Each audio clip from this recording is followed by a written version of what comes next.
तो दोस्तों last video में हमने आपसे पूरा डिस्कस किया जिसमें हमने हेयर का स्ट्रक्चर क्या होता है, उससे इनके लेयर्स में वो कहाँ पे रहता है, उसको कैसे हम ब्लड सप्लाई मिलता है, कैसे वो ग्रो करता है, हेयर के स्ट्रक्चर में क्या पार्ट्स होते हैं उसके बारे में और उसकी इंपॉर्टेंस बताई। ना ये वीडियो में हम आपको और एक इंटरेस्टिंग टॉपिक के बारे में बता जा रहे हैं। ये टॉपिक जरूरी है कि आपके बालों की ग्रोथ कैसे होती है। अगर आप वो अच्छे से जानते हो तो उनकी ग्रोथ बढ़ानी कैसे, आपको वॉल्यूम कैसे, थिकनेस गेन करनी है, उसके बारे में आपको डेफिनेटली आइडिया मिलेगा। काफ़ी सारे पेशेंट हैं जिनको बाल्डनेस हो रहा है तो उनका ग्रोथ, जो बालों की ग्रोथ है वो कैसे धीरे धीरे करके डाउन होती है उसके बारे में मैं आपको कुछ फैक्ट्स बताऊंगा। तो दोस्तों जो बालों की ग्रोथ होती है ना वो डर्मल पैपिला से इनिशिएट होती है। जो बालों की जड़ें होती है वो नीचे ब्लड से जो कनेक्शन है वहाँ से ब्लड लेती है और वो ग्रो करती है। तो हर एक बाल की लाइफ होती है। अब दोस्तों इसमें कंफ्यूज मत होना, बालों की लाइफ होती है, उनके रूट्स तो आजीवन जिंदा ही रहते हैं जब तक उनको अच्छे से हार्मोन्स या बाकी जेनेटिक्स डिस्टर्ब ना करें। तो मेजॉरिटी अपने हेयर्स होते हैं, उनकी जो बालों की जड़ें होती है वो परमानेंट होती है, पर उनमें से वो नया नया बाल बनता रहता है, 2-3 साल लंबा होता है, फिर वो फॉल हो जाता है। जड़ें वहाँ पे वह रहती है, वो वापस नया बाल बनाती है। तो हर 2-3 साल में वो टर्नओवर करती रहती है। जैसे आपको स्कूल या कॉलेज में वेकेशन मिलता होगा कि आपको आपको 10 से 12 या 10 से 11 महीने पढ़ाई करनी रहती है, 1 महीना आपको वेकेशन मिलता है। सेम बालों की जड़ें भी वैसे ही काम करती है। वो 10 से 11 महीने से लेके 2 से 3 साल तक वो ग्रो करती है, वो बाल बनाती रहती है। फिर 3 महीने का वो वेकेशन लेती है जिसको रेस्टिंग फेज़ बोलते हैं, और उसके बाद वो नया बाल बनाती है। तो बालों की ग्रोथ के 3 फेज़ होते हैं। एक ग्रोथ फेज जिसको एनाजिन भी बोला जाता है, जिसमें बाल लंबा ग्रो करता रहेगा, उसके अंदर ब्लड सप्लाई जाता रहेगा, वो प्रोटीन बनाता रहेगा, तो काला कलर का थिक हेयर्स बनता रहेगा।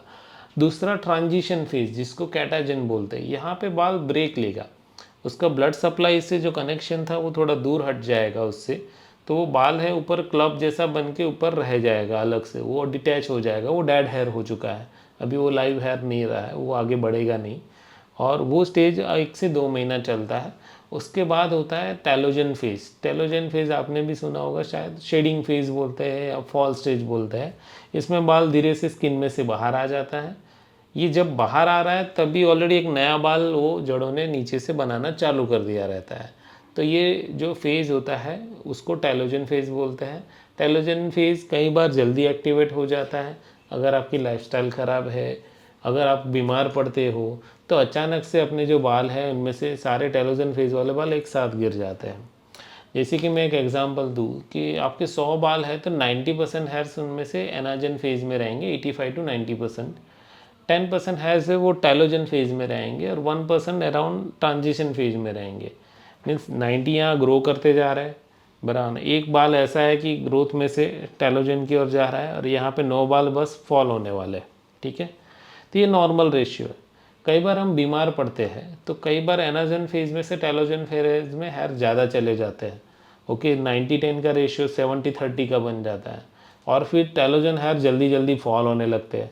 तो कई बार आप बीमार पड़ोगे, स्ट्रेस में आओगे, विटामिन डेफिशिएंसी होगी, डैंड्रफ होगी, स्काल्फ इन्फेक्शन, इन्फ्लामेशन, ये सारी चीज़ें होगी। तो उनकी वजह से बालों की जड़ों में टेलोजन फेज ज़्यादा एक्टिवेट होता है, हेयर फॉल ज़्यादा होता है। तभी आपको दिखता है कि यार मैं वॉश कर रहा हूँ तो भी बाल आ रहा है, बाकी सारी चीज़ों में बाल आ रहा है।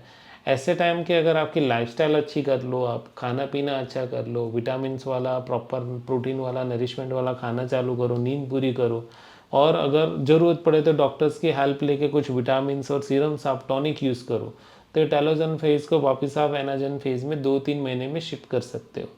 दैट्स वाई कोई भी रूटीन हेयर फॉल का ट्रीटमेंट डॉक्टर्स के अंदर में 2 से 3 महीना चलता है। ओके, दूसरा एक फेज़ होता है मेल पैटर्न बाल्डनेस। उसमें क्या होता है दोस्तों कि हार्मोन्स की वजह से जो बालों की जो नीचे की जड़ें हैं, जो नया बाल बनाने वाली थी, उसको ब्लड फ्लो ही कम हो जाता है।